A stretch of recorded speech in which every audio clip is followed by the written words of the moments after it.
சிலை வடிப்பான். எந்த புலவனும் அவளை பாட்டில் வைப்பான். அந்த இயற்கையும் அவள் மேல் காதல் கொள்ளும்.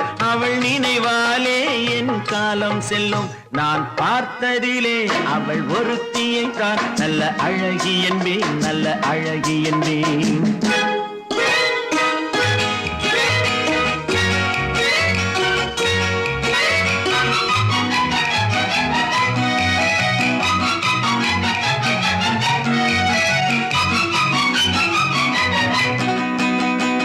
இடையோ இல்லை இருந்தால் முல்லை கொடி போல் மெல்ல வளையும். சின்ன குடை போல் விரியும் இமையும் விழியும் பார்த்தால் ஆசை விளையும். அந்த பூமகள் திருமுகம் மேலே குளிர் புன்னகை வருவதனாலே நிலவோ மலரோ எதுவோ